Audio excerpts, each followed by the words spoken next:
جی بیٹا، آگے بڑھاتے ہیں اپنے لیکچر کو. ہمارا یہ قومی آمدنی ہم پڑھ رہے ہیں. قومی آمدنی، اس کے تصورات شروع کیے تھے. 2 ہو گئے ہیں ہمارے. نمبر 1 کیا تھا؟ GNP. نمبر 2 کیا تھا؟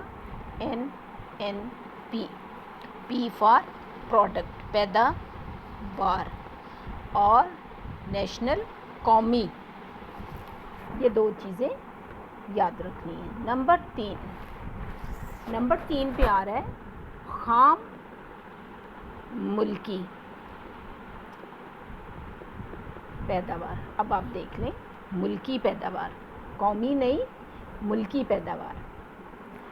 ملک ایک باؤنڈری کے اندر ہے، ٹھیک ہے، اس میں سارے لوگ رہ رہے ہیں. یہ آپ کا ملک ہے. یہ لوگ اگر اس ملک سے باہر چلے جائیں تو رہیں گے اسی ملک کے لوگ، لیکن ملک سے باہر چلے گئے ہیں. یہ جو باہر گئے ہوئے ہیں یہ اپنے ملک کے سورسز کو استعمال نہیں کر رہے، اس لیے یہ قومی پیداوار میں تو شامل تھے لیکن اب یہ ملکی پیداوار میں شامل نہیں ہوں گے. میرا خیال ہے بہت اچھی طرح سمجھ آ گئی ہوگی آپ کو بات کہ یہ ملک کے اندر کی پیداوار ہے. تمام اندرونی ذرائع سے حاصل ہونے والی، یہ میں آپ کو بک دکھا رہی ہوں، اندرونی ذرائع سے حاصل ہونے والی اشیاء و خدمات کی مقدار جو 1 سال کے عرصے میں پیدا ہوتی ہے اندر جو موجود لوگ ہوں گے.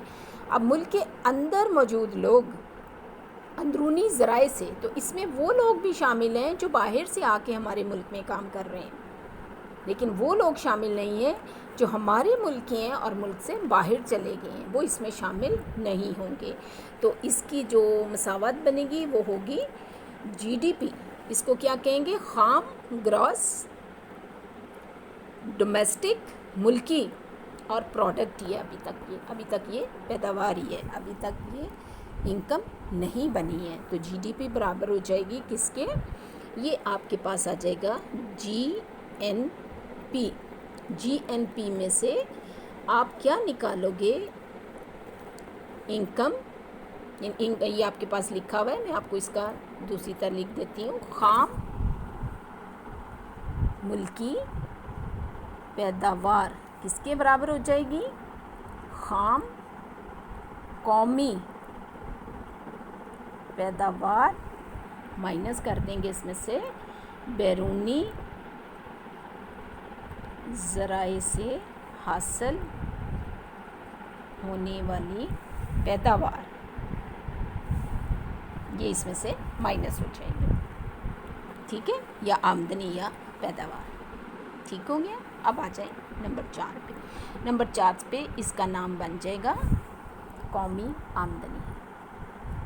اب یہ ہے نیشنل انکم، ٹھیک ہے، نیشنل انکم بن گئی. اب یہ پروڈکٹ نہیں رہی ہے، اب یہ قومی پیداوار سے ہٹ کے انکم بن گئی ہے. اب اس میں کیا چیز ہے؟ اس میں سے ہم اس سے پہلے فرسودگی کے اخراجات نکال چکے ہیں نیٹ نیشنل پروڈکٹ میں سے، تو یہ اب نیشنل انکم بن گئی، ٹھیک ہے. تو اس میں سے انکم میں سے اب یہ جو کچھ ہم نے کمایا ہے اس پورے کمائے ہوئے میں سے اب کیا نکلے گا؟ اب اس کو لکھتے ہیں کیپٹل وائی. یہ آ جائے گا آپ کا کیپٹل وائی. اس میں سے کیا نکل جائے گا آپ کے پاس؟ نیٹ نیشنل پروڈکٹ، یہ والی. اس میں سے مائنس کر دیں گے ہم انڈائریکٹ ٹیکس اور جمع کر دیں گے سبسڈیز. یہ آپ نے فرسٹ ایئر میں پڑھا ہوا ہے، میں تھوڑا سا ایفرٹ کر لیں، یہ چیزیں فرسٹ ایئر کی بک میں سے ڈھونڈ کے یاد کر لیں. ٹیکس لگائے جاتے ہیں ہر قسم کے کاروبار پہ بھی اور ہر آمدنی حاصل کرنے والے پر بھی. سبسڈی ہوتی ہے مدد گورنمنٹ کی طرف سے روپے کی شکل میں یا اشیاء کی شکل میں، جو کہ پروڈکٹیو شعبے کو دی جاتی ہیں، پیداواری شعبے کو دی جاتی ہیں. یہ وائی میں جمع ہو جائیں گی. اور ٹیکسز اس میں سے مائنس ہو جائیں گے تو پیچھے آپ کے پاس قومی آمدنی بچ جائے گی۔ یہ اب آپ خود دیکھ لیں کہ چوتھے نمبر پہ آتے آتے آپ کی قومی آمدنی میں سے ڈیپریسیشن الاؤنس بھی نکلا ہے، باہر کے ملکوں سے حاصل ہونے والی پیداوار بھی نکلی ہے، اور اب باقی اس میں سے ٹیکسز بھی مائنس ہو گئے ہیں۔ انڈائریکٹ مطلب جو ہم ڈائریکٹ نہیں دیتے، ڈائریکٹ ٹیکسز ہماری آمدنیوں کا حصہ رہتے ہیں، تو یہ پیچھے بچ گئی آپ کے پاس قومی آمدنی۔ ٹھیک ہے، یہ آپ کو میں بک میں سے بھی دکھا دیتی ہوں، یہ آپ کے پاس اس کی اسٹیٹمنٹ آ رہی ہے۔ پھر آ گیا شخصی آمدنی۔ شخصی آمدنی شخص سے، پرسنل انکم۔ شخصی آمدنی آپ کے پاس شخص، کسی ایک خاص شخص کی آمدنی۔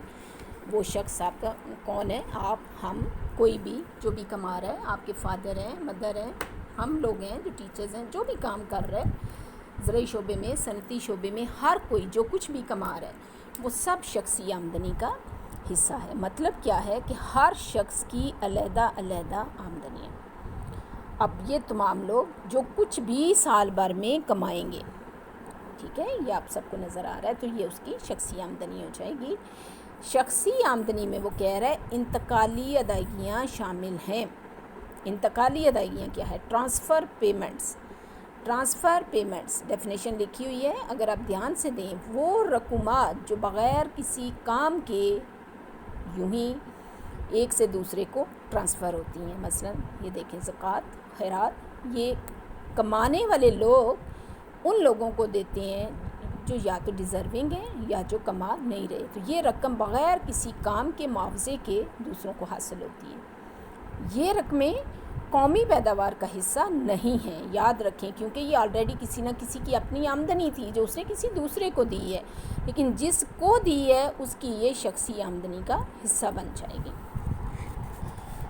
پھر آ گیا آپ کے پاس،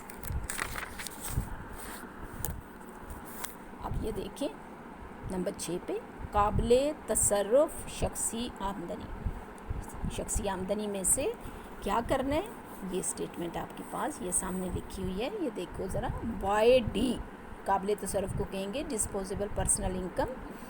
وائی میں سے ٹی کو، اب کون سے والے ٹی کو؟ پیچھے آپ نے کون سا پڑھا تھا؟ انڈائریکٹ ٹیکسز، یہ ہیں ڈائریکٹ ٹیکسز، وہ تھے بالواسطہ ٹیکسز، یہ ہیں بلا واسطہ ٹیکسز، براہ راست ٹیکس۔ یہ شخصی آمدنی میں سے مائنس ہو جائیں گے، منفی کر دیں گے، کیونکہ ٹیکس دینے کے بعد جو ہمارے پاس روپیہ بچتا ہے وہ ہمارے تصرف میں آتا ہے، ہم اسی کو خرچ کرتے ہیں۔ اور سب سے آخر میں آپ کے پاس آ گیا فیکس آمدنی۔ فیکس آمدنی اور شخصی آمدنی میں بہت واضح فرق ہے، بہت دھیان سے سنیں۔ شخصی آمدنی وہ آمدنی ہے جو ہر کوئی اپنی محنت سے کما کے حاصل کرتا ہے۔ فیکس آمدنی کو پر کیپٹا انکم کہیں گے۔ ایک شخص کے حصے میں سالانہ ملکی سطح پر کتنا روپیہ آتا ہے، کتنی آمدنی آتی ہے، اور وہ آمدنی ہو جائے گی کل قومی آمدنی کو آبادی کے ساتھ تقسیم کر دیں گے۔ یہ پورا ٹاپک آئے گا آپ کا یہ انٹروڈکشن ہے نا، پہلا چیپٹر آپ کا، تو یہ فیکس آمدنی آ جائے گی۔ ٹھیک ہو گیا؟